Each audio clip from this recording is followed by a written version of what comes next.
Hello everyone to the channel of Click to Express, and today we will be discussing on interval match. So interval match is a prefix function used to match discrete value of numeric data on or your time interval data. Okay, so remember this terminology discrete. Okay, because I'm gonna show you the example of discrete and what is this actually the discrete means. You will get to know there. Okay, so this is bit confusing topic and many people have asked me to create this video on this. So I have created two cases for this. Okay, so that you guys can understand it clearly. One case is most likely to be a very easier case for everyone to understand, and the second case which I have taken is more realistic. Okay, so that you can understand how to realistically use your interval match. Okay, so one of the most very important thing over here is your uh, understanding of data. Okay, so unless and until you understand the data, you will never understand, never come to know that when we have to use an interval match. Okay, the second important aspect over here is that this is the case, this is one of such cases where we are going to use synthetic key. Okay, so this is the place where the synthetic key is unavoidable. Okay, so now let me move to the example. You will get to understand what is the real aspect of your interval match. Okay, so see, I have taken an inline table, so I haven't taken any database or Excel, so that I do not have to flip around and guys get confused. Okay, so if you see over here what I have done, I have taken two tables. One is your division table, another one is your marks table. Okay, so division table has the range of marks which will determine the person has rated as first division, second division, third division, or he has failed. Okay, so minimum and the maximum marks is nothing but the marks range. Okay, so if you see 0 to 34 is fail, 35 to 60 is third division, 61 to 74 is your second division, 75 and 200 is your first division. Okay, so whoever has scored within 100 these many marks will be categorized here. Okay, now we have another table where we have marks, students, sorry, subjects and student names. Okay, so if you see, there are two students, Sachin and Virat, scored their marks in three different subjects: Hindi, English and maths. Okay, so if you see, Sachin has scored 34, 64 and 84 in Hindi, English and maths respectively. Okay, now for now forget about this data. Okay, let me comment this. Okay, and show you this word. Let's first understand these two tables. Okay, so if you load these two tables are two independent tables because you do not have any link between these two tables, right? This is minimum marks, maximum marks and rating. Okay, so you do not have any link between these two tables. Now, so as to create a link between these two tables, okay, I will be using an interval match. Okay, so to create an interval match, we need to have three different objective. One, a column with which I want to compare and range it and put it in between the range. Okay, so for me that column is your marks.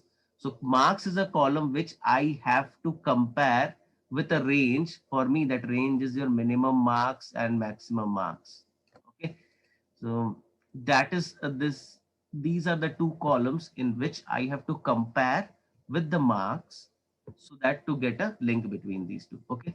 So what do you mean by discrete data? The discrete data means if you have two tables, so the discrete data over here is this. Okay. You have no link between these two data and there is a match required between these two. Okay. Or basically there is a link required between these two.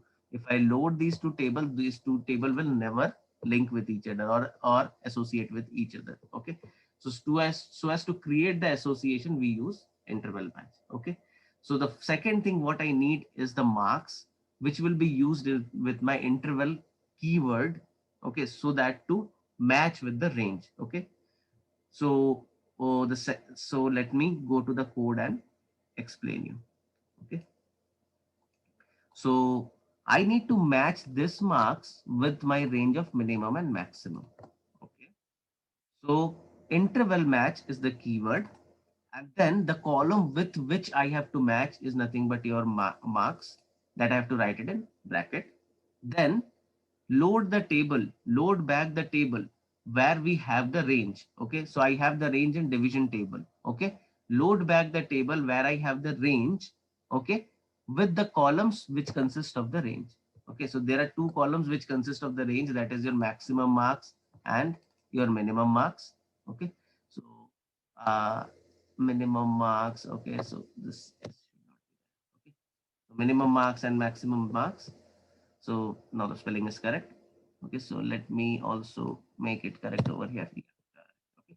So what I did a resident load of this table, taking out the range columns, if you see over here, and matching it with the marks column using a interval match. So this interval match, what it's gonna do is gonna match this marks with these two discrete columns. Okay. So now if I load this data, it's going to give me three different tables. One is this division table, second one is your marks table, and your T1 table. Okay, so as to avoid that, I do not want three tables. So either so as to do that, I am merging these particular records or this particular table with this particular table using a inner join. So even if you do not want to inner join, you want to keep it separate, it's going to give you the absolute correct data. Okay. So basically, why I did an inner join is so that the column minimum marks and maximum marks comes inside this particular table. Even if you don't do it, it doesn't gonna make a difference. Okay. So what my code finally will do is in maximum marks table, it's gonna it's gonna keep marks, subject, student name, and add these two columns. Okay. So there will be 3 plus 2. Okay, 5 columns in your marks table. Okay. So now in this marks table, you have 5 column, and in this division table, you have 3 columns, being your marks and minimum marks and maximum marks common between these two table, and hence it will form your synthetic key. Okay. So you can see I have written down this point over here. So discrete data is the case one. Okay. And then what you have over here is no match of the no match of the table. So if you load these two tables, there is no match, no association, mean to say no match or no links, or I can write no association, okay, between tables. And this is a case where you cannot avoid, okay, non avoidable case of synthetic key. This is the place where we have a synthetic key. Okay, let me load this data. Okay, you will now see there is a synthetic key forming between minimum and maximum. Okay, so if I go to the data model viewer, okay, you can see in your marks table, which is nothing but this marks table, has now marks, subject name, and minimum and maximum marks present in this particular table. Okay, your division was already having this minimum and maximum marks, okay, along with the rating. So this is forming a synthetic key or a synthetic table. Okay, so that is why, and this is how it is forming a association. Okay, so I know there is little bit of understanding gap. Let's move to the UI, you will understand it better. Okay, so in UI, what I have done is I have created three tables. One being a table where I have kept marks, subjects, and student name. You can see student name, subject, and marks. Okay, second, I have pulled two filter pane. Okay, one I have written the rating. The second one, what I have done is I have created a marks range. Okay, so if I go over here, create and leave this M over here. Yeah, now it is marks range. Okay, so the marks range, I have concatenated these two columns. Okay, and you can see there is a marks range of 0 to 34, 35 to 60. Okay, so now I have the marks range written together. Okay, so instead of having it two different columns, I have added concatenated these two columns together.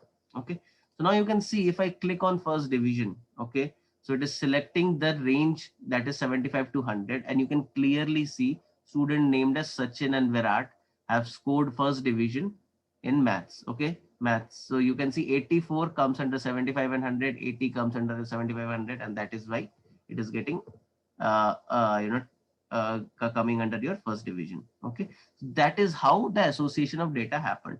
So if I select on third division, you can see over here third division is 35 to 60, and you can see only Virat out of the two student in Hindi has scored 50, which is falling under 35 and 60.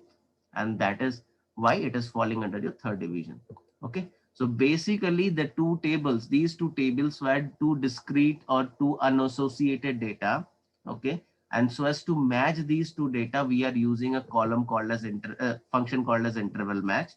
So interval match takes the columns which I have to match. Okay. So that is marks for here. Then I have to reload the table where I have the range. That is nothing but your division table.